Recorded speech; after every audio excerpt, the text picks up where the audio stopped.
पता नहीं कोई मैसेज वैसेज आए होंगे, देखा ही नहीं। Okay, so firstly ma'am welcome to our channel. Thank you.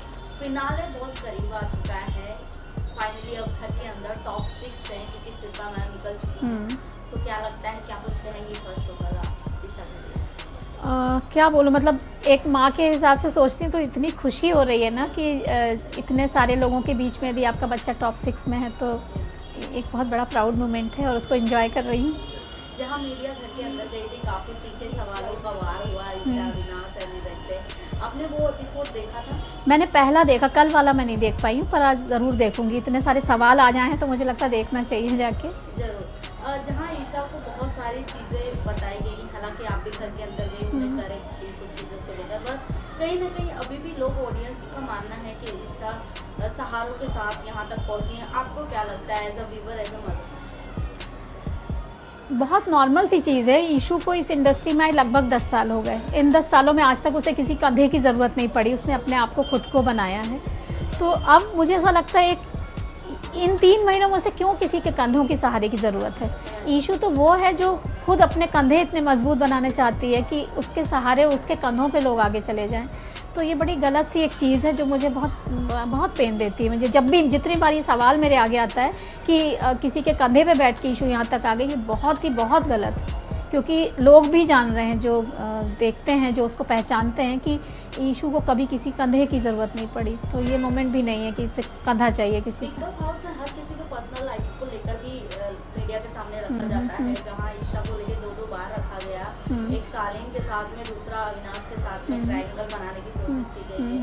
मैं आपसे जानना चाहूँगी, आप ईशा के साथ रही हैं, ईशा बचपन से लेकर आपके साथ रही हैं, जैसे कि मैंने बाहर सुना कि हर एक कदम रखने से पहले आपको पता रहता है, तो क्या कितनी सच्चाई है इन बातों में, आप कुछ बताना चाहें? हाँ, क्योंकि मैं अपनी बेटी को जितना जानती हूँ उतना तो मुझे नहीं लगता कोई और जानता होगा। और ईशू दोस्ती में ऐसी ही है। ईशू ने अपनी दोस्ती में कभी जेंडर को ऊपर नहीं रखा कि ये लड़का है या लड़की है।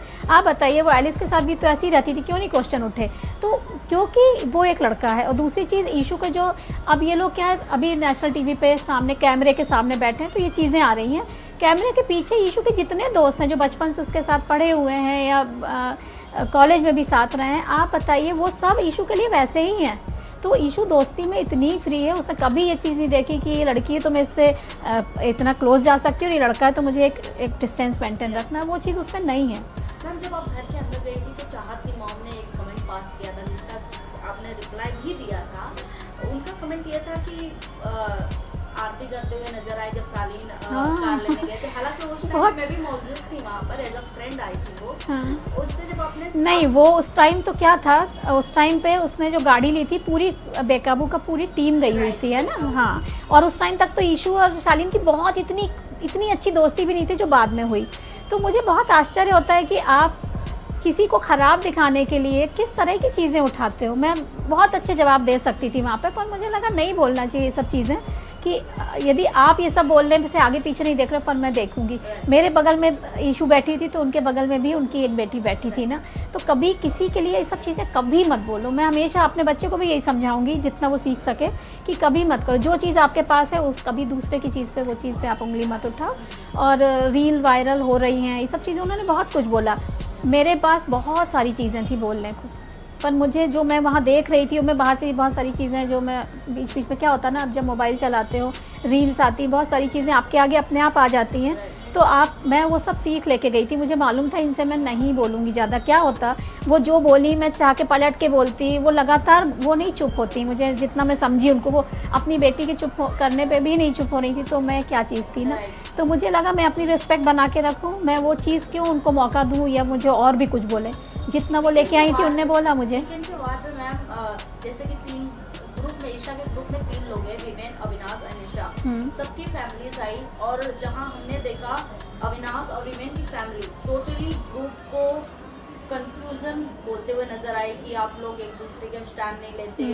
उन दोनों के पेरेंट्स ने दोनों के अलग अलग अपोजिट उन लोगों की बुराइयां बताई कि ईशा तुम्हारे बारे में बोलती है। अविनाश की मॉम ने जहाँ बोला कि मुझे ईशा पसंद नहीं है, मुझे उसमें अपनी बहू नहीं दिखती, हालांकि बहू देखना भी नहीं चाहिए था उनको। हाँ, नहीं चाहिए।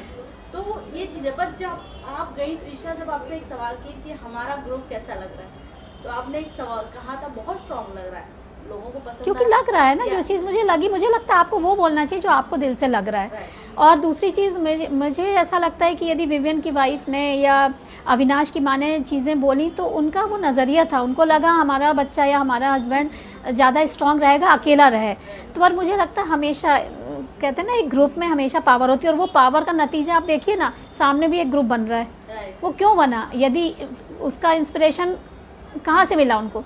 इन लोगों से मिला। यदि ये ग्रुप ना होता तो वो ग्रुप भी ना होता, वो ग्रुप बना ही इसलिए। तो मुझे लगता है मजबूती देखनी चाहिए कि आप और उस घर में आप सब अकेले हो तो आपको एक परिवार जैसे एक माहौल चाहिए ना, वो लोग बनाया है। तो मैं क्यों उस जगह जाके अपनी बेटी से बोलूं कि नहीं भाई तुम मत रहो ग्रुप में। मैंने और जबकि समझाया है कि आप ग्रुप में हो, रहो, हमेशा अच्छा खेलो, लेकिन आप खुद भी अपनी खुद का एक व्यक्तित्व है, उसको भी निकालो बाहर। तो मैंने ये नहीं बोला आप छोड़ दो और अपना बनाओ, पर मुझे लगता है अपना बनाओ पर साथ रह के। वीडियो वायरल की बात आई तो एक और आपकी वीडियो बहुत स्वीटली वायरल हो रही है जब आप दिग्विजय को सपोर्ट करते हुए नजर, कि दिग्विजय बहुत अच्छा था, उसे जाना नहीं चाहिए था, पर ईशा ने कहीं ना कहीं बोला नहीं, उसने मेरे लिए तो बहुत कुछ बोला था। आप कैसे उसे पसंद कर रहे हैं? तो आपको दिग्विजय पसंद था?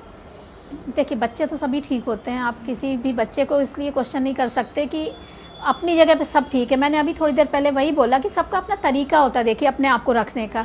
कुछ लोग होते हैं जो सामने वाले को गलत दिखा के अपने आप को अच्छा दिखाते हैं, कुछ होते हैं वो अपने को ही अच्छा दिखाते हैं, किसी को गंदा नहीं दिखाते। तो मैं ईशू को यही समझाना चाह रही थी कि आप अपने आप को मजबूत दिखाओ, अच्छा दिखाओ, उसके लिए कोशिश करो, ना कि दूसरों को गंदा दिखा के अपने आप अच्छे देखने की कोशिश करो ना। वो चीज़ मैंने बोली थी। और जहाँ दिग्विजय की बात है, हाँ उस बच्चे में क्या खराबी। दिग्विजय का क्वेश्चन हो गया। मैं आपसे जानना चाहूंगी, जब मीडिया घर के अंदर गई थी तो ईशा पे बहुत ऐसे एलिगेंस लगे, चुगली आंटी। आपसे जानना चाहूंगी ये जो टैग उनको मिला है क्या वो जस्टिफाई है? बिल्कुल कोई एक किया है किसी का? बिल्कुल भी नहीं है, क्योंकि हर घर का एक भी आदमी बता दो जिससे दूसरे के लिए बात ना करी हो, है ना। हर जगह बात हुई है। बस दिक्कत क्या हो रही है, मैंने थोड़ी देर पहले मीडिया के लिए कुछ लाइन बोल दी जो मुझे खुद भी दुख हो रहा, मैं क्यों बोल रही हूँ ऐसा, मुझे कोई हक नहीं बोलने का।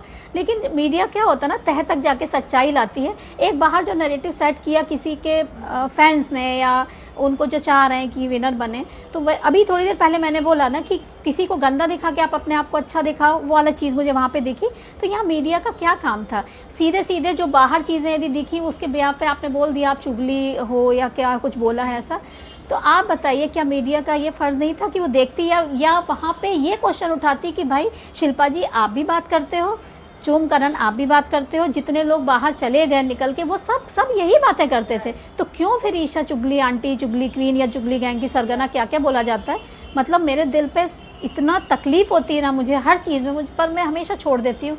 मुझे लगता है ठीक है, आप कितना पेन किसी को दे सकते हो, मेरी बच्ची स्ट्रांग ही बन रही है ना उसमें। आपको अविनाश एंगर इशू नहीं लगता अविनाश में? क्योंकि जिस तरीके से वो जवाब देते हैं, हालांकि बीच में ईशा और अविनाश का एक बार फाइट हुआ था जिसमें अविनाश ने चेयर को फेंक दिया था।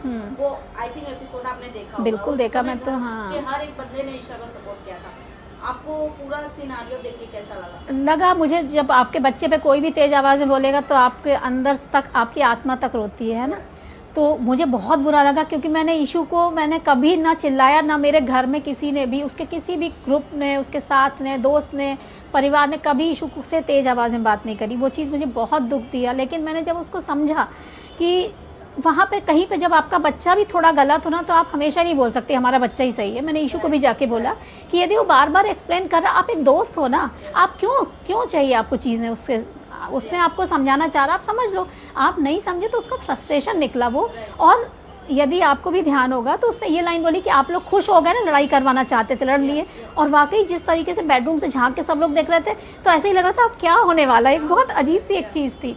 तो शायद उसका वो अंदर का पेन निकला कि समझो, तुम तो मुझे समझो, तुम मेरी दोस्त हो, तुम मुझे समझो, ये लोग ऐसा कर रहे हैं। तो वो चीज़ ही तो वहाँ पे अपन एक बार मैं छोड़ सकती हूँ उस चीज़ को। कि टॉप 3 में मैं हमेशा बोलती हूँ कि मुझे अपने बच्चे के आसपास के ही लोग अच्छे लगते हैं।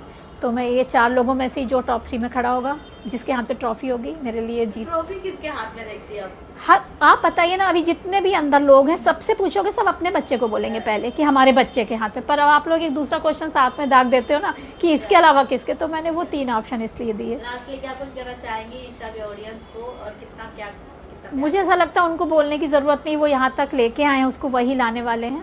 तो इसी तरह थोड़ा सा और आगे उसको बढ़ा दीजिए, उसको वोट कर दीजिए, ताकि वो स्टेज पे आपके साथ साथ मैं भी उसको वहाँ देखूँ और एक एक मतलब जो अभी जो प्राउड फील कर रही हूँ उससे 3-4 गुना, 10 गुना, 1000 गुना और उस चीज़ को एंजॉय कर पाऊँ। Thank you so much.